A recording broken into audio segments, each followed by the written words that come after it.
and welcome to The Charity Show, the podcast for charity insiders by charity insiders. Please rate, follow or subscribe to us on your usual podcast platform, and here's what's coming up in episode 21. I've ended up on a press trip down a German river interviewing William Shatner. It was such a surreal moment. It was, again, it's like, oh my God, I'm in the realm of celebrity royalty here. The Dominic West story is we have a member of the team who had a kind of faint legacy connection with him. I think in the past their kids had gone to the same school or something like this. And so my colleague would see him occasionally kind of on dog walks, and he keeps pigs. And she was chatting to Elizabeth, and he said, oh, I've got these pigs, I'm going to be making sausages, but my kids won't touch them because, they know the pigs. Do you know what I could do with them? And my colleague said, oh, well, actually, have you heard of the Man the Street Homelessness Hostel in Bath? They'd really welcome a donation of sausages. And so he went along and donated the sausages. And my colleague took the initiative to just drop him an email and say, this is the scale of the challenge we've got up against us next year. Is there any way you can help? We'd love for you to be an ambassador. And he came back and said, sure.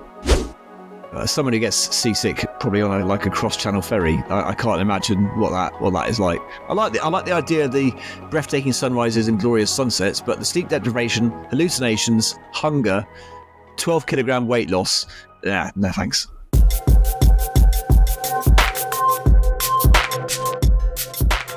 Hello and welcome to episode 21 of The Charity Show with me, Tim Bainan, Head of Marketing Engagement at Firefighters Charity.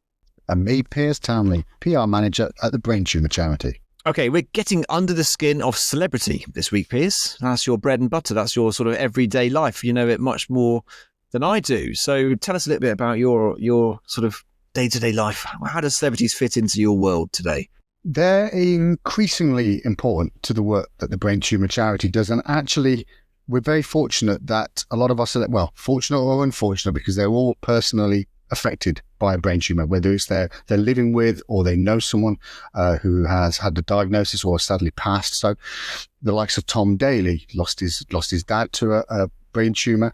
Hal Crittenden, the comedian, he lost his mum to a brain tumour. Nicky Chapman's living with a brain tumour diagnosis. Amy Nuttall, the Beetlejuice actress, is one of our high-profile supporters, also lost her lovely mum to a brain tumour. And then most recently, you've got the authors Sophie Kinsella, who herself has got a diagnosis, and very much in the media at the moment, Davina McCall, who's just recently gone through brain surgery for a colloid cyst. So all our celebrities that work with us support the work we do, and we have a really close dialogue and relationship with. They're all personally connected. So that makes their association with us, very, very profound, really. I think that's the case with a lot of, we see that at the Firefighters Charity in terms of, perhaps not to the extent that you guys do, but the celebrities that support us and have done in the past usually have some kind of a connection to fire in some way, whether or not they've had personal experience of losing a property or something happening or being involved in some kind of flood rescue or something like that. We've seen a few of those kind of things in the past. There's usually some kind of a link, but not always. And it's quite interesting to see sometimes how the celebrities just have an affinity for the fire service and for what firefighters do. And that's really nice. That's lovely when that happens. It's the two sides of the same coin, isn't it? They have that affinity, or they have that close personal connection. As long as that connection is genuine and feels genuine to your supporters and feels genuine in the world of comms that we both live in, then that's a perfect relationship with them. Yeah, definitely. What about your life before charity? What about your life back in the days when we were journos? Any good celeb interviews? I was very fortunate. I was, back being a journalist for lifestyle publications, I was able to meet some proper heroes of mine. I'm thinking of the author Ian Banks. I remember interviewing him. One of the first interviews I did, actually, very, very green behind the ears, and the recording equipment that I used completely didn't catch it at all. So I had to phone him back, and he was so gracious. He said, "Don't worry about it. Give me a call back in another day. We'll do it all again." So we did it all again. So he was just wonderful. But exactly the same thing happened to me. Exactly the same thing happened to me with when I worked. I used to work in football, and I interviewed a footballer called Junichi Inamoto, and he is basically Japan's equivalent of David Beckham. He was at the time the biggest player in Japan, and he used to play for Fulham Football Club, who I worked for. And I did this interview with him, the first interview the club had done with Inner, as he was known. and I forgot to hit record on the dictaphone, and I lost the whole thing. I did. Heart-sinking moment. Yeah, but I had to do it all from memory. I had to basically go back to the office and type it all up from memory. That's what he said. I was literally about 2 months into this editorial assistant job for a magazine at the time, and I was dreading going back to the commissioning editor and saying, do you know what, I've cocked up here. But luckily, like I say, Ian Banks said, give me a call back, or we all make mistakes. Commissioning editor was like, at least you've got it, at least you've got the second one. So that was all fine. But that was amazing. A childhood author, hero of mine, with Wasp Factory, Canal Dreams, all of that sort of stuff. But then I've also interviewed the likes of William Gibson, the author of Neuromancer, who was another kind of, when I was in my younger days, like absolute hero. And then a few rock bands flown in there, Linkin Park. I have to admit it, Sisters of Mercy, old goth rock band, took me to Philadelphia. So I was hanging out with them for a weekend. That was proper social ammunition, that was.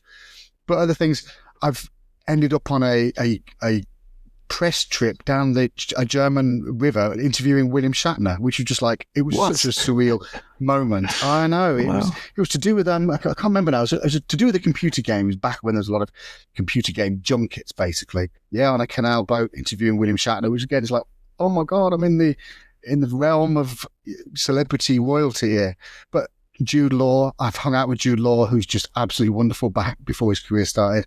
Wow. And the funniest thing was I managed to interview Vin Diesel. I think it was on the back of Pitch Black and the sci-fi stuff that he did. Ended up asking me for fashion advice. Now, if anyone who knows me, you don't ask me for fashion advice, but there's Vin Diesel, who's like about 3 times taller than I am, twice the size of me, asking for fashion advice. So yeah, I've been very lucky. Wow. What about you, Tim? What about past experiences? Well, yeah, gosh. I mean, my life as a journalist was very much sort of around sports. So I interviewed a lot of sort of sporting heroes back in the day, and Michael Schumacher was one of the guys I remember speaking to after he won the British Grand Prix many years ago, and that was a real privilege to do that. He was fantastic. He gave me plenty of time and was very gracious, and a real hero of mine for what he achieved in F1. Then I did lots of footballers in the past as well. Edgar Davids, I remember actually having a knock around with him in some random street in Soho for a photo shoot. So I could say I've played football with Edgar Davids, which is quite class. Stuart Pearce, likewise, when he was England under-21 manager, I remember interviewing him. He was great. Talked to him about his famous penalty miss and that kind of stuff. So that was brilliant. And then sort of a lot of other sort of footballers and sportsmen and women over the years. But, on the whole, I would say, all of them that I spoke to, I wonder if it's the same for you, have all been very gracious with their time. And I've been fortunate not had a celebrity who's been in any way kind of up themselves and short of me or not wanting to be there and that kind of stuff. So I feel like I have been quite lucky in that respect. Most of the steps I've spoken to have been good. I mean, they say don't meet your heroes, do you? It sounds like we've both been very fortunate. I don't know really met a bad one. Sometimes the interview's been a bit tricky, or the situation on the hoof when you've got a chance to is a snatched conversation here or there. But overall, yeah, I've been very lucky with it. Yeah. All good. Yeah, now for us at Firefighters Charity, it's interesting as well. We had a great response from some celebrities during the pandemic. And I know we talk a lot about the pandemic and the effect of it. But we held an award ceremony during that time, and we needed people to host awards and stuff. And we got some really fantastic support from different celebrities for that. And I think it's because they were available. I think we weren't asking them to turn up anywhere. We weren't asking them to put on a suit. We weren't asking them to physically present an award. We were just asking them to do something on screen for us. So we had the likes of Michael Sheen and Julie Walters and people like that doing some stuff for us, which is fantastic because they were available. They had the time on their hands, and all they needed to do was record something down the lens for us, which is great. And then also it's been nice. Occasionally we see at Firefighters Charity celebrities just supporting the fire community, which is great. And I remember after Grenfell and all the horrendous impact that had on firefighters, I remember Adele went to I think Chelsea fire station and bought them all cake. Just turned up randomly at Chelsea fire station and brought them all cake. And there's a picture of some firefighters there having a cup of tea and a piece of cake with Adele. I thought, that's awesome. What a lovely thing to do. So, yeah, some good stuff there. And also with celebrities, we have Amy Little, Beetlejuice, Emmerdale, Downton Abbey, actress. She's going to be joining us during Brain Tumour Awareness Month as part of our Twilight Walk, which is on Saturday, the 22nd of March, and we take over London. Our community come together. We have a walk through Hyde Park. And Amy, as one of our celebrity supporters, is going to be down there to see everyone off and take part herself as well. So yeah, massive awareness month for us. So we are kind of galvanizing all our associated celebs, our high profile supporters that we call them, all over on our social channels as well. And, fingers crossed, getting them to tag various posts we have to promote this UK-wide awareness month for the brain tumour charities. Cool. Exciting times for you guys. A busy month. I know all those kind of months are like, can be super busy. And then, of course, we had our last episode of the Charity Show Bites, which went out last Monday, where we got some cracking feedback from people on different types of donations and unexpected things that they've received over the years. So have a listen to that if you have listened to that already. And, of course, we've got the next one coming up next Monday, when we want to hear about the most surprising fundraising challenges that people have taken on for your charity. So those kind of things that left you kind of a little bit breathless or created headlines in the press that you weren't expecting, or, the fundraisers that did extraordinary things. Drop some comments on social, let us know about it, or then follow the links in the show notes and tell us about those amazing challenges.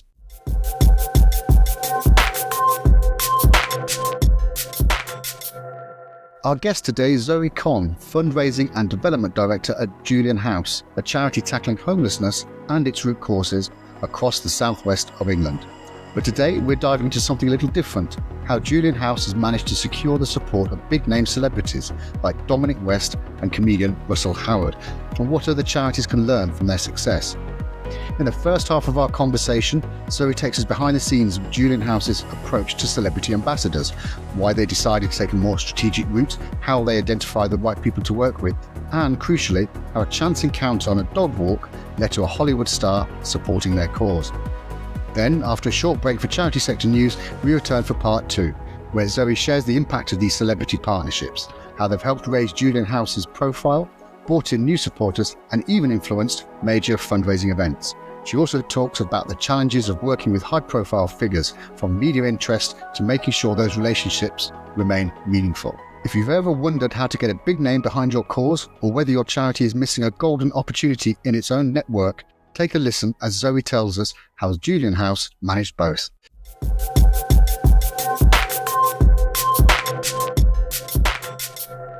Zoe, welcome to the Charity Show. Fantastic to see you. Lovely to have you on. Perhaps just to kick things off before we get into the nitty gritty of what we're here to talk about today, could you tell us a bit about yourself? Give us a little bit of a rundown of your background and importantly, what your role is at Julian House. Yeah, absolutely. Hi, Tim. Hi, Piers. Lovely to be here. Thank you for having me. My name is Zoe Conn. I am the Fundraising and Development Director at Julian House. So I'm responsible for generating 90% of our income. So that's our kind of business or service contracts commissioned by local authorities or central government to deliver charitable services, plus our voluntary income through fundraising activity, as well as marketing and profile raising. So quite kind of wide portfolio of work, but really fascinating, endlessly interesting and diverse, which is great. I came to Julian House about 18 months ago. Prior to that, I was working in government as a strategy advisor for my sins for 3 years, which was certainly an education. And prior to that, I was working in fundraising and marketing in the education sector, charity sector in the education world. So mostly rooted in charities for my career to date, but just with a 3-year little liaison in government as well. It is interesting. We do talk, and we have talked to people quite a lot on the show about their journeys and about that, how they end up in the charity sector, and whether people start in the charity sector or work in a corporate environment and then come across. But have you started in charity, did your little bit of time in government and then come back to That's charity? Right, That's been the path for you? Yeah, I started in charity because when I was finishing uni, I knew that I didn't really want to go into a kind of corporate graduate scheme that wasn't really interesting to me. I had big ideas about making a difference and wanted to, do something really meaningful, and was able to get onto a charity graduate scheme, which was really formative, really excellent experience, and then kind of developed my career from there. But working in an education charity, I was getting increasingly frustrated by feeling like the sector was constantly being done to by government policy. And I thought if I went into work in government for a while, potentially I could shape policy. Unfortunately, my experience was that I could not shape policy. I was not very successful didn't really have much success in that in the 3 years I was there. Obviously, lots of other things going on at the time. So I decided that I wanted to get back to the charity sector, and working at Julian House in particular, it's very much it's a Southwest charity, it's a regional charity, but it's really rooted in the communities where we have our services.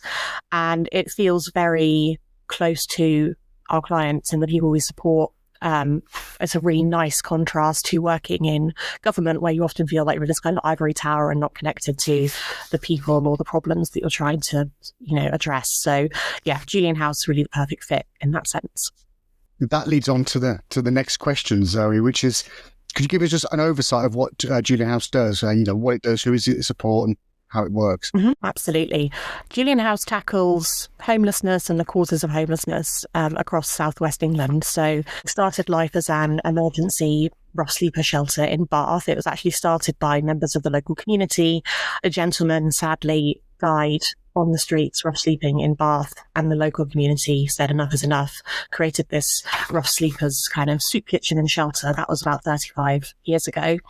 And since then, the charity has evolved and developed. We still have that emergency shelter hostel in Bath. It's still going strong, and we continue to enhance the service there. But we also have supported accommodation, move-on accommodation for people when they're kind of ready to move towards lower support, more independent living. We support women, men and children who are escaping domestic violence and abuse. So we have refuges and safe accommodation for people who are at risk of homelessness because of that. We have dedicated supported accommodation for people who are leaving prison without access to housing. And obviously that's with the goal of stopping reoffending or avoiding reoffending. We do outreach to the Gypsy, Roma, Traveller and Voter communities, or for isolated people in those communities, to help them access services, which they often have. There are really systemic barriers to them being able to access. And we do refugee resettlement as well. So working on the Homes for Ukraine programme, and also with refugees coming over from Afghanistan, from Iraq, Syria and Hong Kong. So quite a wide range. As kind of need has changed, demand has changed across the Southwest, we've kind of grown to meet that demand, and to try and support people wherever they are on that path towards the crisis of homelessness. We would try and be there to help them to get out of danger and to move towards a more sustainable life. So a single kind of cause, but branching out to cover quite a lot of Absolutely. Different areas. What are the biggest challenges you're facing in those areas? And the follow-up question to that would be, are they regional to the Southwest, or do you think that's a microcosm, that's a reflection of UK-wide difficulties? I think the challenges we face are reflected across the UK, sadly. The big one for us as a homelessness and housing charity is that there simply isn't enough accommodation for people to move on to once they're out of crisis. So we provide that kind of short to medium term accommodation for people with different levels of support. And a frustration for lots of our clients and a barrier to their progress is that they're not able, once they're ready to move into their own independent accommodation, because there simply isn't the stock in the private rental sector and the social housing sector. So that's a real challenge, and it often means that people can fall back into that negative cycle of homelessness because they get frustrated with the system that's supposed to help them. Another real challenge is a kind of lack of join up between different parts of the support system. Lots of our clients will have really interconnected, complex needs, substance abuse, mental health, history of domestic violence and abuse, history of criminality or kind of experience in prison. And there are lots of different agencies who support people with all those different needs, but not necessarily, working coherently or holistically, which is the way that Julian House tries to work. So that takes a lot of time for our frontline staff, making those connections and helping people to navigate all of those different systems so that they can get a proper support plan together and get their lives back together. Amazing work and some incredible stuff that you're doing. It's great to talk to you about all of that. We want to talk to you today as well about Julian House's work with celebrities and your celebrity ambassadors. And we know from our own experiences and from people we've talked to in the past that a lot of charities really struggle to bring on board big name celebrities, especially to help them in their causes, especially when there's, if you're not paying necessarily for their time. Getting that celebrity endorsement and that ambassadorship is quite a challenge for people. A lot of those big name celebrities understandably want to throw their weight behind the big name charities. So the Prince's Trust, or the King's Trust as it now is a great example. They're flocking to the King's Trust, but they're not so forthcoming to the smaller and the regional charities. But Julian House, you guys have had some high profile names supporting the charity recently, including Dominic West, fresh from playing Prince Charles, as he was in The Crown, and comedian Russell Howard. So fantastic couple, just to name two. Tell us a bit about those partnerships, how they came about, and have you got a secret little black book that the rest of us don't have? I wish. Well, actually, before I joined Julian House, we did have a celebrity ambassador, or Dr. Phil Hammond, who you might recognise from, he's doctor and comedian. He does a podcast on Radio 4. And so he had been supporting us for a couple of years before I joined as well, and kind of making appearances at different events. And he was a really good draw to get people to come along to events, and he'd do a comedy bit and help us to, attract more people in. So we did have that kind of established relationship, and Dr. Phil did like a lot of work for Julian House, which is amazing. We decided we wanted to take a more sort of strategic approach to trying to attract celebrity ambassadors. And I should say celebrity with a kind of big and small c. We're interested in, obviously, we love to get the kind of really high profile people, but there are also people in an age of influencing and social media who are celebrities with a slightly smaller c, but might really help us to reach audiences that we want to reach. So we went about kind of trying to establish a bit of a framework for the kind of people we wanted to work with, and what criteria might be. Do they have a local connection to the region? Have they previously endorsed campaigns or causes like Julian House? Have they shown an interest in homelessness or domestic violence and abuse or refugee resettlement? Any of the things that we work in. Do they have a reach into the audience that we want to reach, and a platform to help us to reach those people? So that was kind of the thinking that went into it. But actually, I have to say, both Dominic West and Russell Howard, just good luck. Because the Dominic West story is, we have a member of the team who briefly left the organisation, but happily is returning in a few weeks, who had a kind of faint legacy connection with him. I think in the past their kids had gone to the same school or something like this. And Dominic West and his family now have a home near Bath. And so my colleague would see him occasionally kind of on dog walks, and he keeps pigs. He has a little kind of like pig farm on his property. And she was chatting to him and saying one of his dog walks, and apologies if you can hear my dog behind me. He said, I've got these pigs. I'm going to be making sausages, but my kids won't touch them because, they know the pigs. They don't want to eat the sausages. Do you know what I could do with them? And my colleague said, actually, have you heard of the Man for Street homelessness hostel in Bath? They'd really welcome a donation of sausages for, client breakfast. That'd be fantastic. And so he went along and donated the sausages. And was really pleased to be able to support in that way. And then we were having a team meeting last year, and we were looking ahead to the coming financial year and looking at how challenging it was going to be, looking at the ambitions we had for kind of ways we wanted to develop our services and our support. And, we could see a really big scale of the fundraising challenge. And my colleague took the initiative to just drop him an email and say, hey, Dom, great you've supported us with these sausages. This is the scale of the challenge we've got up against us next year. Is there any way you can help? We'd love for you to be an ambassador. And he came back and said, sure. And that was it. So we were able to then kind of liaise with him to set up a day for him to come and visit us in Bath. We took him to a few of our services. He was very generous with his time. He sat down, he went to one of our domestic violence and abuse refuges, chatted to the team there, chatted to some of the residents, was very happy to take photos. It was really charming. We went to the Man for Street hostel, our emergency shelter, and again, he met with clients, and lots of them were asking them if he could get them a job. So there was that kind of banter going on as well. And he sat down with us as well and did some to-camera filming and kind of talking about why he wanted to support Julian House and why it was important. He sat down with our chief exec. So it enabled us to create lots of content, which we could then use kind of throughout the year without making too much of a demand on his time. So that was the Dominic West story. And then Russell Howard, my colleague, a different colleague, used to be a comedian. and was on the comedy circuit in the UK and knows lots of comedians through his time doing that. And Russell Howard is actually a really good friend of his. And again, he took the initiative and said, oh, would you do an in aid of benefit gig for us? And there took quite a lot of back and forth on that one with kind of, Russell's availability, going through his agent, working out things with the different venues, but we managed to get it in the diary. And of course, that was a sellout gig. And Russell also brought along 3 other comedians plus the MC to do a kind of Russell Howard and Friends.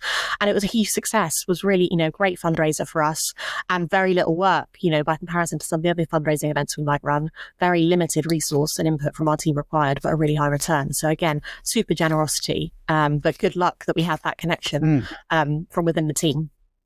That's really interesting, Zoe, because I've got a bit of skin in the game here, because I do all the celebrity liaison for the brain tumour charity. Now, that's slightly different because if you're affected personally or in your family, the connection is already there. But what you've described there with Dominic and Russell is that you can have all the strategy and all the theory and all the spreadsheets, but actually it's that personal connection. It's the sausages, it's the friend of a friend of a friend. And it's about using those relationships and building those almost organically then, really, isn't it? Rather than a strategic approach to it.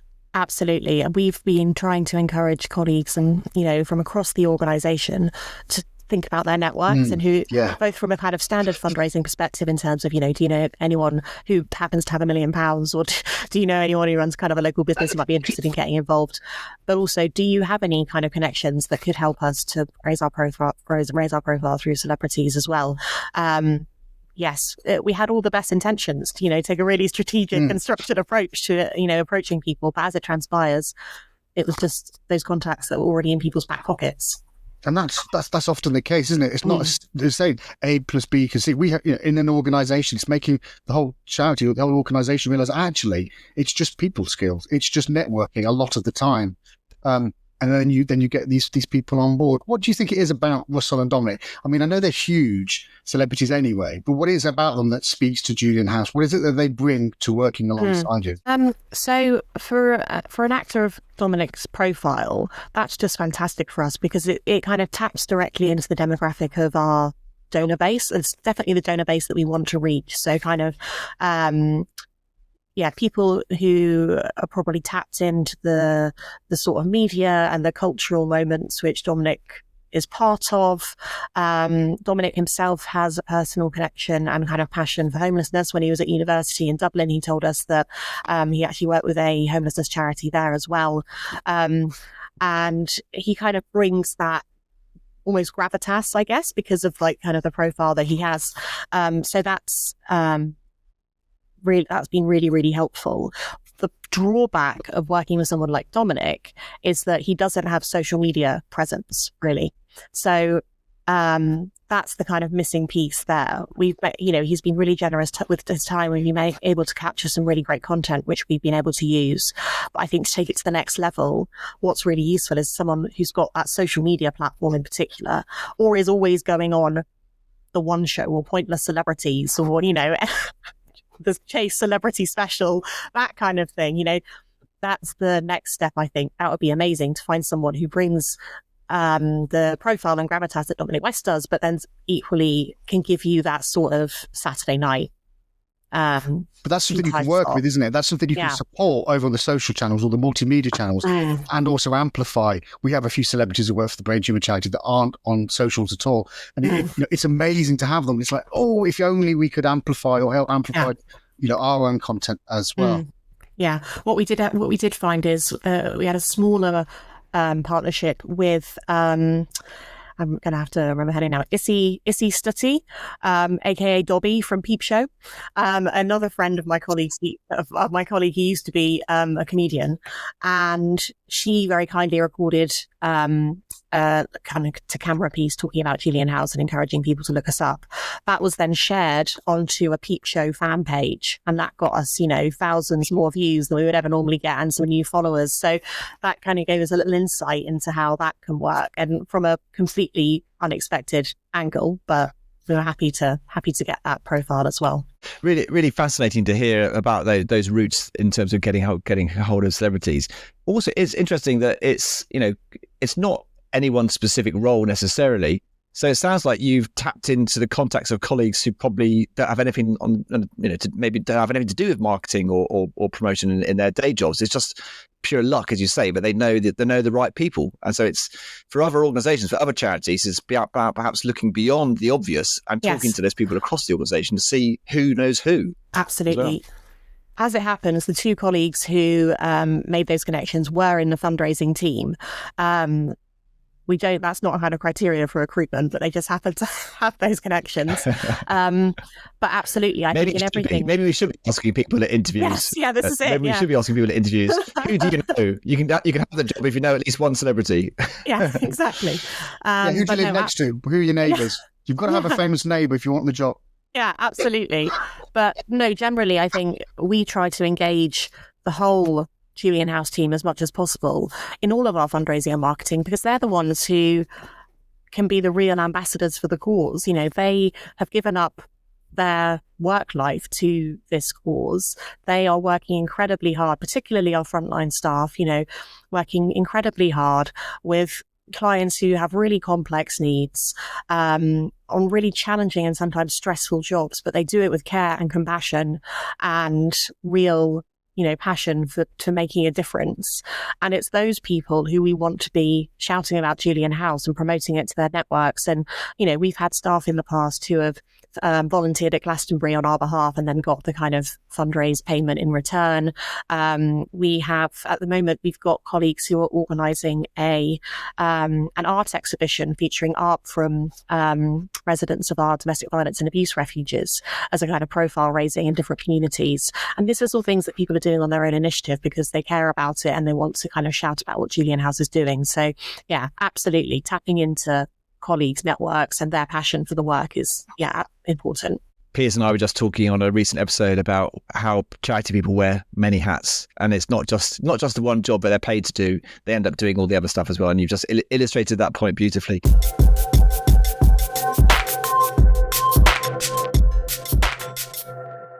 Fascinating to hear how Zoe and the team at Julian House tapped into their own contacts to explore routes to working with celebrities. It makes me wonder who might know who. So I have to dig in a little bit, perhaps in our own charities, to see who knows who. So I have to start looking around. But before we go back to Zoe to find out more, let's take a look at some third sector news. What's caught your eye this week, Piers? So what's hit me square between the charity eyes is the latest from the VCSE Barometer survey. That stands for the Voluntary, Community and Social Enterprise. Their latest survey, covering January, February of this year, it found that more than half of charities are anticipating negative impacts from the rises in the National Living Wage, NLW, and employers' national insurance contributions, NICSs. The barometer was launched during the pandemic a few years back now, but its latest wave 9, as we said, covers January and February this year. It shows that income, increasing demand and volunteer recruitment remain the top 3 concerns in the sector. Now, the results from over 665 charities show that 54% anticipated negative impacts from changes in employer NICs and 47% from NLW, National Living Wage. And less than half, 48%, said they felt prepared to absorb these increased costs, and only 1 in 5, 19%, said they were not prepared at all. And I say only 1 in 5. That to me sounds like a huge amount. It's a deluge of data, and most of it is fairly concerning really for the sector. I think over half of those charities expect to decrease staff recruitment and hours, while at the same time increasing redundancies, 55% of those surveyed, and more charities relying on volunteers, 68%. So some startling figures there, I think, Tim, and something hopefully we'll explore, the impact of national insurance and the cost of living in future episodes. But it looks like those two things are really beginning to bite the third sector at the moment. That's it, yeah. Sounds like exactly the kind of thing we've got to get Saskia Koneinenberg from NCBO back onto the show to talk about. I know those guys are all over this in terms of the impact of this on the sector. So perhaps we can get Saskia back on to talk about that at some stage. But yeah, really, really interesting stuff, Piers. Great story. I've got a timely story this week as well. Given that we were talking about unexpected donations on the last Bites episode, this story just jumped out at me really. So Scottish Wildlife Trust has gone ahead and bought a 7,618 hectare estate after receiving a record, get this, a record £17.5 million donation from a mystery donor. We had a story a little while back, didn't we, about about a mystery donor giving envelopes of cash to random charities in the Southwest. Fascinating one, that one. Yeah, that was. But this is a bit different league. This is 17.5 million quid from a mystery donor. So the charity announced that it's purchased this vast estate in Scotland, in the Highlands, with the money, which is the largest donation in the charity's 60-year history, and comes from a donor who, they say, wishes to stay anonymous. Made a commitment to the donor that none of the work at Inverbroom, which is the name of the estate, would be funded through the sale of carbon credits, and that it would act as a responsible landlord and develop opportunities for local employment, training and volunteering. So obviously lots of plans there for the land. The donation of the estate came through the donor-advised fund of UBS UK, which enables high net worth philanthropists to donate anonymously and claim charitable tax relief. So obviously there's some benefits to the individual who donated here in terms of the tax relief, but what an incredible sum of money nonetheless. Also, I think this raises an interesting point here about ethics and the due diligence that's required. And it touches on what we spoke about in the last episode, especially in the wake of what the Charity Commission's chief executive has said. He said that trustees should accept contentious or controversial donations if they are in the organisation's best interests. And I'm not saying this was in any way contentious, but it just shows that all organisations still need to do that due diligence around whatever donations or whatever size comes in. And that's exactly what Scottish Wildlife Trust have done. A spokesman for the trust told civil society, which is where I'm reading this story from, that despite not disclosing the identity of the donor publicly, the trust has carried out due diligence on the donation as we would normally do. This includes assessing the environmental policies and reputations of donors and associated companies and investigating donors' giving histories. We are confident in the thoroughness of our due diligence process and have declined donations in the past where there have been concerns about risks such as greenwash. So that's really interesting because that kind of goes against what the Charity Commission chief was saying about charities accepting more contentious or controversial donations. So it's interesting to see that charities like Scottish Wildlife Trust are sort of flying in the face of that and still making sure they do their due diligence and not taking money from anyone that doesn't that conflicts with their ethics and their beliefs. So yeah, really interesting story that.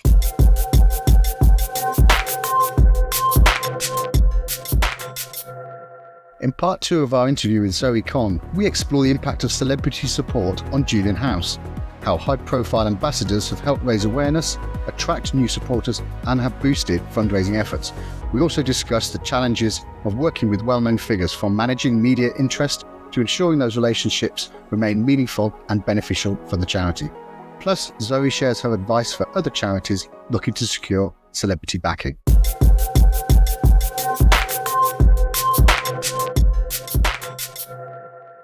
I wanted to ask you as well about the impact of Dominic and Russell, bringing them on board, using some of that content that you secured, promoting their name and the things they've been doing for you. What was the impact? And by that I mean not just, well, actually talk us through it in terms of the impact for your audiences, those people you're targeting, but also what's been the impact internally as well. Yeah. Well, in terms of audience reach, it gave us a big spike in our PR coverage, our press coverage. We were on the front page of regional media across most of our areas of operation, I think, because obviously everyone was very happy to splash a picture of Dominic West on the front page, and the Crown actor supports local charity. That was kind of a consistent headline. So that was a really great profile raiser for us. Similarly, massive spikes in our views on social media on the videos that we were kind of promoting of him talking about his work with us. He's helped us to act as kind of an additional hook for some of the benefit events that were delivered for us in advance of Christmas. So we had a couple of big corporate events where we'd asked him to record a personal message to that particular business group, and people love that in the room, and the big cheer, and the cards come out and we start tapping on the donate. So that's great. So that's definitely had an impact for us. In terms of internally, there was an awful lot of excitement. People are really pleased to know that the work that they do is being recognised, and that we are doing our best to secure the sort of ambassadors that are going to help us to get that recognition. As I said, when Dominic came into the refuge and came into the hostel, it's lovely being able to bring someone in who is recognizable, who takes the time to chat to clients and to show interest in their lives and to show interest in the work that Julian House is doing. So yeah, that's just been brilliant. And I think there was quite a lot of disappointment amongst the senior leadership team in particular that we couldn't organise more people to kind of trail him throughout the day. We were trying to keep it as possible. But no, the impact's been fantastic. I just hope that now that the colleague who first introduced us is rejoining the team, which we're really pleased about, we hope that she's going to be able to kind of really re-establish that relationship and kind of get some more appearance opportunities in the pipeline for the rest of the year. That's the thing about very high profile celebrities. They're busy and it's hard to get hold of them sometimes. I do hope she's got the title of director of celebrity sausages in her title. And this is it. I think I might change her job title. Yeah, absolutely, definitely. It worked the first time. Beyond fundraising, what else do the celebrity ambassadors get involved in? Do you have an idea of what they want to do? He's after sausages. Have they spoken to you about what they would like to do in terms of, visiting the services or advocacy at a more policy level or social media?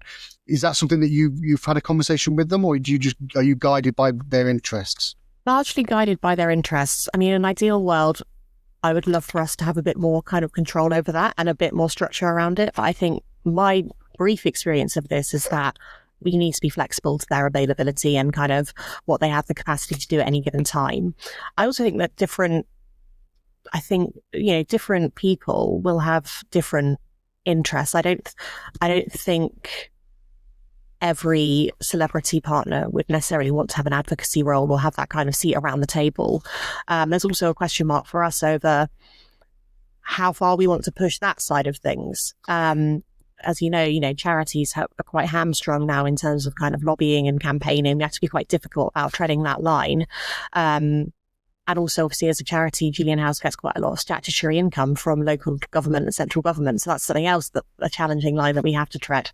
But certainly an interest in connecting with our services, with our clients, and hearing more about the kind of the impact of the work we're doing on the ground.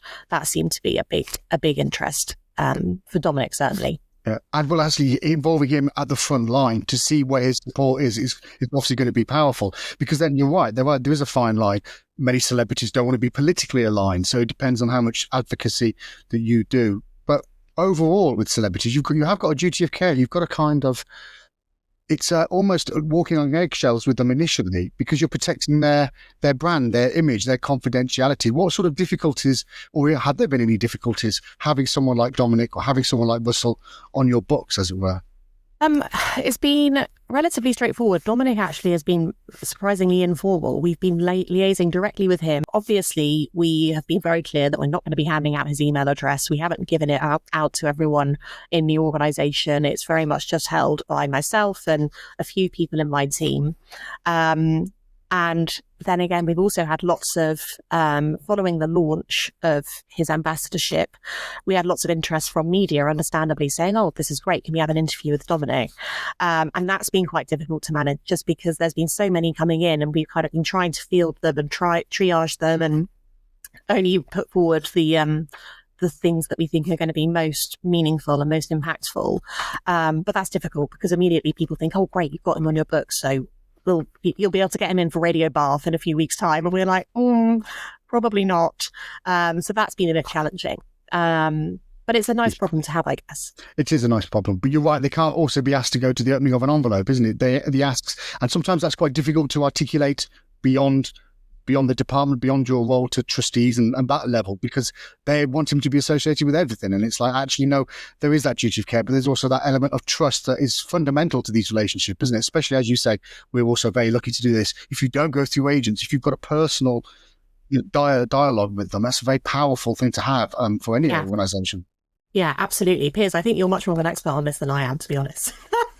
Can I ask, you mentioned in terms of your sort of strategic approach, Zoe, going forward, are there any other public figures you've got in the pipeline or any others that you're sort of looking at? And also just off the back of that as well, as an organisation, when you do sort of begin to think about those alignments between possible celebrities to approach and the organisation, do you take any sort of ethical considerations into account as well? And do you undergo any sort of risk analysis there in terms of celebrities? Because obviously the last thing you want to do is recruit a celebrity who then, for whatever reason, gets negative press or whatever, and that it all breaks down. So tell us a little bit about that process. Absolutely. I mean, that's always a worry, and it's very difficult in the contemporary climate when there is this kind of cancel culture, and there's a risk that any celebrity, even one that seems completely unimpeachable, one day could be brought down the next. So that is definitely something that we look into, and again, as part of the strategy that we designed before we found ourselves making these connections, we were thinking about, okay, we don't want to work with anyone, certainly no one who has previously expressed any derogatory remarks or beliefs towards any of the kind of client groups who we support, so whether that be rough sleepers, women, victims of domestic violence and abuse, the Gypsy Roman traveller community, people leaving prison. So, being very conscious of all of that. Who else are they already working with, if anyone? Have they got any other paid endorsements that we wouldn't want to be aligned with? So particularly thinking for our client group, we're very sensitive about gambling and working with any gambling companies for alcohol or potentially tobacco. So, we've got those things in mind. So we definitely have, we looked into that.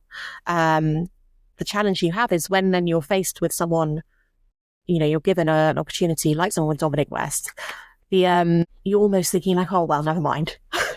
Dominic West hasn't got any of those things, so it's nothing to worry about. It's but too big. Can see how people would be tempted.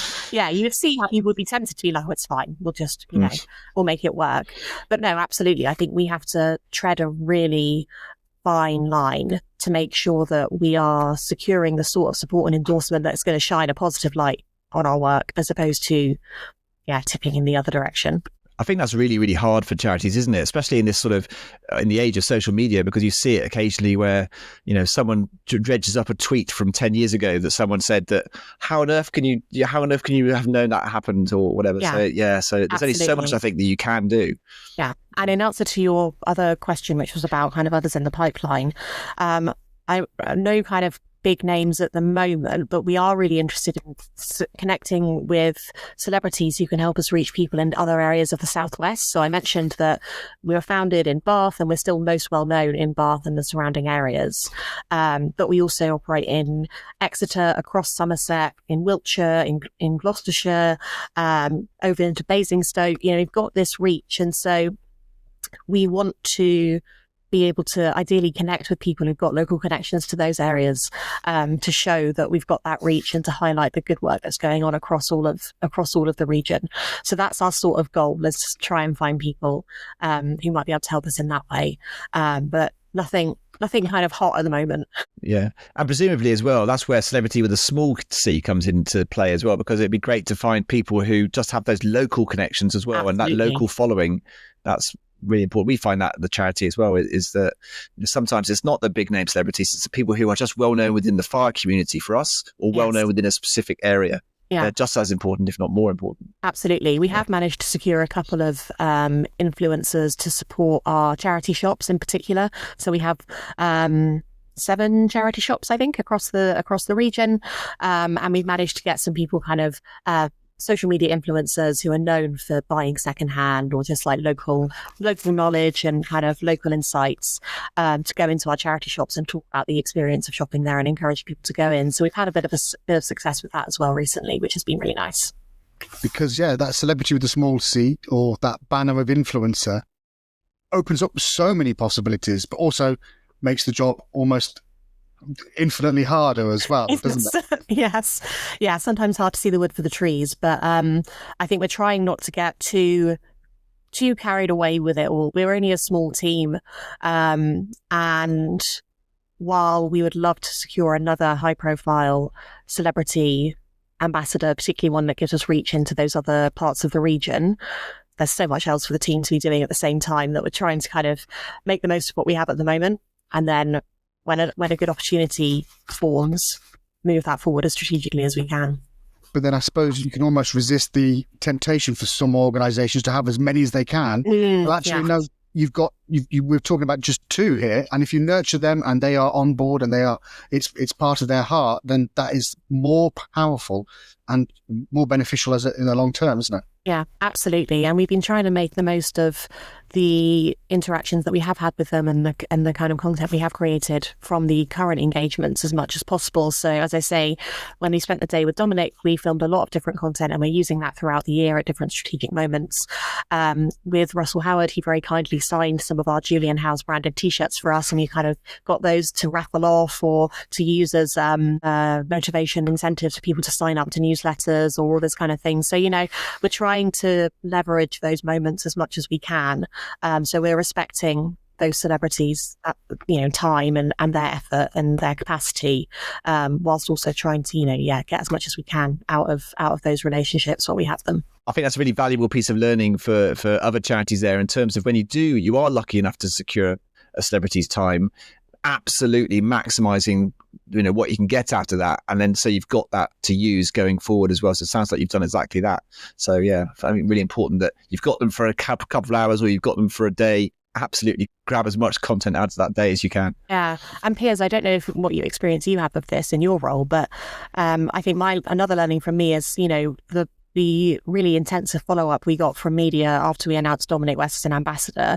I'm kicking myself. I was, why didn't we, line up, tip off a couple of journalists about it and line them up for interviews on the day and kind of get all that in the can so that then we wouldn't have to respond to this in the follow-up. But I don't know what your experiences of that, but that certainly would have helped us. Yeah, it would have done. But then it's also, if you know your client, your celebrity well, that might put them off. Yeah. It's like, your job is not really to put them in front of the media. Your job is to nurture them for the cause. So it is a very, very difficult and fine line to do, isn't it? We've got a couple of our celebrities, and we're almost a gatekeeper. We almost fit into the traditional agent manager role because we have that duty of care. Because obviously, if you announce it, then everyone comes running to grab a piece of them. And you have a little bit of a duty to filter those and make sure that the relationship it's the relationship, isn't it? It's your personal relationship as an organisation and the charity first, really. Yeah, absolutely. And that's, I think, what we're trying to maintain now is kind of that dialogue, not being too intrusive, not feeling like we're constantly, sending them emails or dropping them a call, but just keeping them connected to what's going on. And cherry picking the opportunities where we get asks in, so that we can, make it as easy as possible for them to continue to support us, because we really, really value those relationships. Yeah. Two incredible celebrities to have associated with the charity. What beyond the celebrity work, Zoe? What else is it for the future for the Julian House? What's coming up in the next 6 to 9 months? Oh, wow. Well, we are just coming to the end of our 5-year strategy. So at the moment, we are thinking quite hard about what the next 5 years are going to bring and how we want to develop the organisation, how we want to support our clients.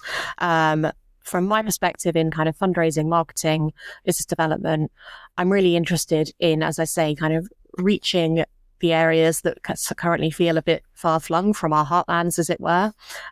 So doing more to build up our profile and the understanding of our work and the understanding of our clients in places like Dorset, Basingstoke, into Wiltshire, into Gloucestershire, down across Somerset, really building up a stronger understanding of the work that we do and the needs of our clients. I think there's still an awful lot of, stigma and negative preconceptions about the clients who we work with. There's a lot of NIMBYism. So we provide supported accommodation, which obviously is going to be on a street in a neighbourhood. And we get an awful lot of people who say, we love the work that Julian House does, but just not here. And so I would love, from a kind of marketing, public affairs, fundraising perspective, to be able to turn around some of that narrative and to counter it and to show people that having, supported accommodation for rough sleepers, or a refuge for people escaping domestic violence, or a hub for refugee resettlement, these are all things that a community should be really proud of. And the work that our teams do is so powerful and impactful for the people who they support that I would love for that to be more widely known, and for the communities where we work to really recognise and celebrate that, because I think they should be really proud as well that as a community they're providing the base for that support for those people to turn their lives around. So yeah, that's certainly an important thing for me over the next couple of years. Cool. So it's been an absolute pleasure talking to you. Thank you so much for joining us today. I have a two-part final question for you. For anyone listening who wants to support Julian House, how could they go about doing so? And if any celebs who may be listening, who maybe have small farm holdings that you can make good use of. For any celebs listening, how could they also get involved? So how can people support Julian House, basically? Thank you. Well, do look us up, julianhouse.org.uk. You can find out lots more about the charity there. There's a big donate button if you wanted to donate. If you are a business or indeed a celebrity or a major donor or a trust who's interested in working with Julian House, fundraising at julianhouse.org.uk is your first port of call. And yeah, we're always looking for new people to work with and new partners to support us. Certainly over the last year, we've brought on some amazing new supporters. We've just finished our Christmas winter appeal, which has been really successful, and I'm so proud of the team who have done that. But the only way is up. We just want to keep going and keep doing more for our clients. So yes, do have a look at our website and get in contact with the fundraising team if you'd like to find out more. Cool, we will do that. Zoe, thank you very much. We'll put all those links, by the way, in the show notes. So anyone who's after any or didn't write those things down fast enough, we'll put all the links in the show notes as well. But Zoe, thank you so much for your time. It's been fantastic. Thank you, Tim. Thank you, Piers.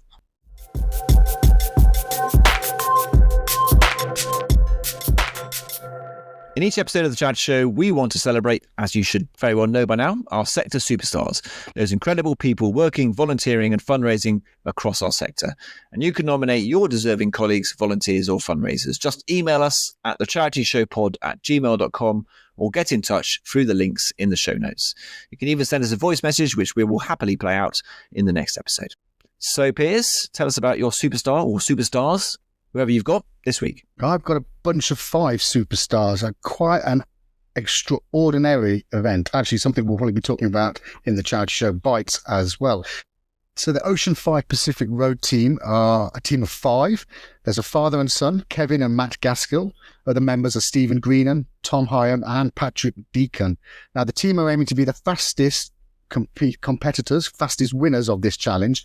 And Kevin is aiming to be the oldest to ever do this challenge as well. So they're going for 2 world records alongside this extraordinary attempt to cross the Pacific in a rowboat. And in June this year, so the boat is actually shipping out to America now, and the training starts over in America shortly in the next few weeks. But they're going to row 4,444, nice round number, but a huge number, 4,444 kilometers across the Pacific Ocean in a relentless 45-day, 24-hour cycle of rowing to raise vital funds for the Lewis Moody Foundation. And we had Lewis Moody as our celebrity guest on the Charity Show a few episodes back. And the Lewis Moody Foundation and Lewis and the Ocean 5 Pacific Road team will be raising funds that will go towards the brain tumor charity and vital research. They're rowing from Monterey, California to Kauai in Hawaii in ocean rowing boats. Now, these boats are so tiny, so they're going to have to get along very, very well. I think dignity goes out of the window. Dignity goes overboard, shall we say. And the team say of the challenge that sleep deprivation, hallucinations, hunger, this will be the ultimate test of body and mind. And he goes on to quote, they will all be met with a profound connection to nature, sightings of marine life, adapting to ever-changing weather, and witnessing breathtaking sunrises, glorious sunsets, and mesmerizing night skies. So that's a positive spin on what on the surface looks like an absolute blinder of a challenge. Goes on to quote from the team that as well as the extreme physical hardships, the team will experience deep camaraderie, personal achievement, self-discovery and immense pride. But self-discovery aside, they're going to encounter 30-foot waves, 6,000 calories burnt each day, an estimated 1.5 million oar strokes, and each member of the team, each member of the 5 team are estimated to lose 12 kilograms of weight. So that's a hell of a lot of self-discovery, but huge good luck to them. As I say, the boating team is shipping out to the States in a few weeks' time. It kicks off on June and we'll follow their progress as it goes on. But a mind-blowing challenge. I can't imagine anything worse for me personally than be stranded out in the ocean. Apparently, when we've been speaking to Kevin, there's a point where they are so far from land, they're actually unrescuable. So no helicopter can get out there. So if something goes wrong for this window of opportunity out there, they have to make sure that nothing goes wrong. But we'll catch up more on that in future episodes. But they are superstars and beyond. That's amazing. As someone who gets seasick probably on a cross-channel ferry, I can't imagine what that is like. I like the idea of the breathtaking sunrises and glorious sunsets, but the sleep deprivation, hallucinations, hunger, 12-kilogram weight loss. Yeah, no thanks. Yeah, I'll pass. Yeah, it's kind of a bit of a chicken and egg on the benefits of this, isn't it? You're really going to have to get on with each other as well, aren't you? Yeah. There's no squabbling. There's no keep your foot out of my back kind of conversations happening on that journey. Not for 45 days out at sea. So I've got a great story about a 21-year-old university student who set up her own meal charity to help tackle food poverty in her hometown. Aisha Ahmed set up Aisha's food charity in 2023 after seeing people struggling with the cost of living in Weston-super-Mare in Somerset. Now, her dad, Syed, incredibly cooks more than 250 free meals at his restaurant, Papa Dom's Takeaway, every week. And these meals are given away to homeless charities and handed out to people in need by the family. And that's an incredible thing. 250 meals is given away for free. And there's some quotes here. I said to my father, this is from Aisha, she said, I said to my father, we need to do something to help people because in Weston, they're really struggling. She added, anyone can come in. I won't judge. If you need it, you need it. You don't need to explain anything to me. You don't know what someone is going through, so I don't judge a face being like, you don't need food. I let anyone come in, which is amazing. Miss Ahmed, who's a law student at Bath Spa University, said it was during the coronavirus pandemic that she first noticed food poverty in Weston-super-Mare. It's more than a free meal for many. She said, I have helped people by giving them food, but now when they come, they just don't see me. They see new friends that they have made through me making the charity. This work being done. Now, charity hands out 100 to 125 meals to people every Wednesday evening and a similar amount through the week to homeless shelters. And I just think that's an incredible thing to do. Very selfless and incredibly worthwhile. And fantastically, Aisha was awarded a High Sheriff's Award last September and added that she hopes to make her family proud with her charity work and also by becoming a barrister when she finishes her degree. So she certainly is making her family very proud and doing an incredible job for some deserving people in Weston-super-Mare. So well done to her.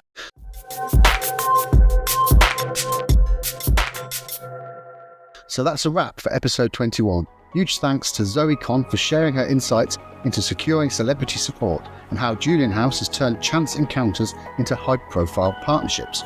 And as always, I've got plenty more lined up over the next few episodes, both in the main show and on the charity show Bites. That's right. In our next episode, we'll be taking a close look at digital marketing and how charities can optimize what they do online. Whether that's making the most of social media, improving email campaigns, or reaching the right audiences with limited budgets. I think something we can all relate to there. And as you mentioned earlier, Piers and I will be back for another The Charity Show Bites next Monday, when we discuss your most memorable charity challenges. So keep an ear out for that one. And don't forget, you can be part of the charity show too. Whatever your role in the third sector, send us your voice messages or get in touch through any of the links in the show notes to share your stories and let us know what topics you'd like us to cover. And of course, we also want to hear about your superstar fundraisers, volunteers or colleagues. So again, head to the show notes and give them the recognition they deserve. And in the meantime, please follow or subscribe on your usual podcast platform and leave us a 5-star review. It really helps more people find the show. So that's it for episode 21. Thanks for listening, take care, and we'll see you soon.